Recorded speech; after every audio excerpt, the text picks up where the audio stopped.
اعوذ باللہ من الشیطان الرجیم بسم اللہ الرحمن الرحیم۔ السلام علیکم ورحمۃ اللہ وبرکاتہ۔ الحمد للہ رب العالمین والعاقبۃ للمتقین والصلاة والسلام علی اشرف الانبیاء والمرسلین وعلی آلہ وصحبہ اجمعین ومن تبعهم بإحسان الی یوم الدین، اما بعد فاعوذ باللہ من الشیطان الرجیم، بسم اللہ الرحمن الرحیم۔ قال اللہ تبارک وتعالی فی القرآن المجید کل نفس ذائقۃ الموت۔ ناظرین کرام، ابھی آپ حضرات کے سامنے سورہ آل عمران آیت نمبر 185 کی تلاوت کی گئی ہے، جس کا ترجمہ یوں ہے، اللہ تعالیٰ فرماتا ہے کہ ہر ذی نفس کو موت کا مزہ چکھنا ہے۔ ناظرین کرام، اللہ رب العزت کی توفیق اور اس کی مدد سے پچھلی ویڈیو میں نے آپ حضرات کے سامنے موت سے پہلے موت کی تیاری اس موضوع پر چند باتیں عرض کی تھی۔ انشاءاللہ اللہ رب العزت کی توفیق اور اس کی مدد سے آج کی اس مختصر سی ویڈیو میں موت ایک تلخ حقیقت ہے، اس پر انشاءاللہ چند باتیں عرض کرنے کی کوشش کروں گا۔ ناظرین کرام، دنیا میں خدا کے ممکن تو بہت پیدا ہوئے ہیں، لیکن موت کا کوئی ممکن نہیں۔ ہر شخص کا یہ عقیدہ ہے، یہ خیال ہے کہ انسان کو مرنا ہے، کوئی ہمیشہ کے لیے دنیا میں نہیں آیا۔ موت ہر زندہ پر آتی ہے، غریب پر بھی آتی ہے، مالدار پر بھی آتی ہے، نیک پر بھی آتی ہے، بد پر بھی آتی ہے، عورت پر بھی آتی ہے، مرد پر بھی آتی ہے، اور جس کسی پر بھی آتی ہے یہ موت، نہ تو وہ شخص خود اس موت سے بچ سکتا ہے اور نہ ہی اس کے ارد گرد بیٹھے ورثہ اس کو اس کی موت سے بچا سکتے ہیں۔ کوئی شخص طاقتور ہو تب بھی اور کوئی شخص کمزور ہو تب بھی بہرحال ہر حال میں اس کو بھی موت کا مزہ چکھنا ہے۔ اللہ رب العزت نے قرآن پاک کے اندر دو ٹوک فیصلہ سناتے فرمایا ہے، وَمَا جَعَلْنَا لِبَشَرٍ مِّن قَبْلِكَ الْخُلْدَ أَفَإِن مِتَّ فَهُمُ الْخَالِدُونَ۔ اللہ تعالیٰ فرماتا ہے کہ اے محمد صلی اللہ علیہ وسلم، ہم نے آپ سے پہلے کسی بھی بشر کو ہمیشہ کی زندگی نہیں دی۔ أَفَإِن مِتَّ فَهُمُ الْخَالِدُونَ، اگر آپ وفات پا جائیں، اگر آپ مر جائیں گے تو کیا یہ ہمیشہ کے لیے باقی رہ جائیں گے؟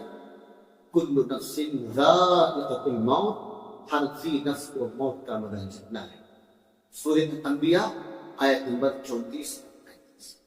ناظرین کرام، قرآن پاک کے اندر اللہ رب العزت نے موت کے متعلق سے بے شمار آیتیں نازل فرمائی ہیں۔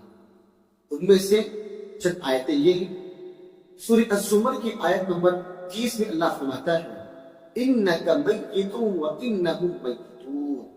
اے محمد صلی اللہ علیہ وسلم، بے شک آپ بھی مرنے والے ہیں اور یہ بھی مرنے والے ہیں۔ ناظرین کرام، یہاں پر ایک قابل توجہ بات یہ ہے کہ ہمارے مسلمانوں میں بہت سے مسلمان بھائیوں کا یہ عقیدہ ہے، وہ خیال کرتے ہیں کہ ہمارے اور آپ کے نبی محمد صلی اللہ علیہ وسلم کی وفات نہیں ہونے والی۔ وہ سمجھتے ہیں اور کہتے ہیں کہ آپ صلی اللہ علیہ وسلم اس دنیا سے پردہ کر گئے، حالانکہ ان کا یہ عقیدہ باطل ہے، اس لیے کہ اللہ تعالیٰ کا یہ کلام، یہ آیت کہتی ہے کہ اے نبی صلی اللہ علیہ وسلم، بے شک آپ بھی مرنے والے ہیں اور آپ کے ساتھ ساتھ یہ بھی مرنے والے ہیں۔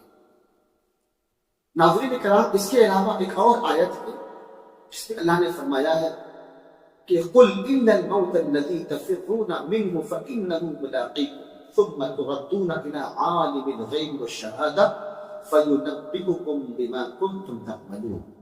اے محمد صلی اللہ علیہ وسلم، آپ کہہ دیجئے کہ بے شک یہ لوگ جس موت سے بھاگ رہے ہیں، بہرحال ہر حال میں موت میں آ پہنچی، اور پھر تم ہر ظاہر اور پوشیدہ علم رکھنے والے پروردگار کے دربار میں پیش کی جاؤ۔ ناظرین کرام، اس کے علاوہ سورۃ النساء آیت نمبر 78 میں اللہ فرماتا ہے، أَيْنَمَا تَكُونُوا يُدْرِككُمُ الْمَوْتُ وَلَوْ كُنْتُمْ فِي بُرُوجٍ مُشَيَّدَةٍ۔ تم جہاں کہیں بھی رہو، موت تمہیں آ دبوچے گی، اگرچہ تم مضبوط قلعوں میں بند کیوں نہ ہو جاؤں۔ ناظرین کرام، ان تمام آیتوں سے ہمیں یہ بات معلوم ہوتی ہے کہ موت سے کسی کو مفر نہیں۔ موت ایک تلخ حقیقت ہے، اس تلخ جام کو ہر کسی شخص کو پینا ہے، بس فرق اتنا ہے کہ کوئی پہلے پیے گا، کوئی بعد میں پیے گا، لیکن کوئی اس سے مستثنا نہیں۔ نہ انبیاء مستثنا ہے، نہ اولیاء اس سے مستثنا ہے۔ ناظرین کرام، جب موت کا یہ تلخ جام ہر شخص کو پینا ہے تو سوال یہ پیدا ہوتا ہے کہ ہم نے اس موت کی کیا تیاری کر رکھی ہے؟ اس موت کے بعد والی زندگی کی ہم نے کیا تیاری کر رکھی ہے؟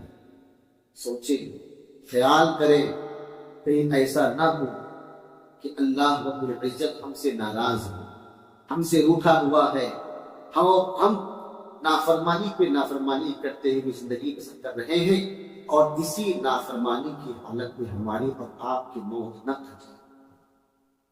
اگر ہماری اور آپ کی موت اسی نافرمانی کی حالت میں آ جائے گی تو سوچیں اور خیال کریں کہ ہم اپنے رب کو کیا جواب دیں۔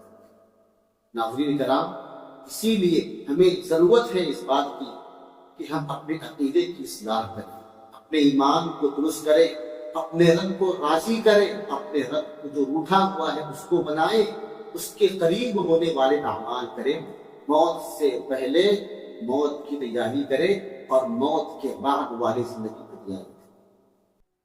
آخر میں اللہ تعالیٰ سے دعا کرتا ہوں کہ رب العالمین ہم تمام انسانوں کو اپنی موت سے پہلے موت کی تیاری کرنے اور موت کے بعد والی زندگی کی تیاری کرنے کی توفیق عطا فرمائے، آمین۔ وآخر دعوانا ان الحمد للہ رب العالمین، والسلام علیکم ورحمۃ اللہ وبرکاتہ۔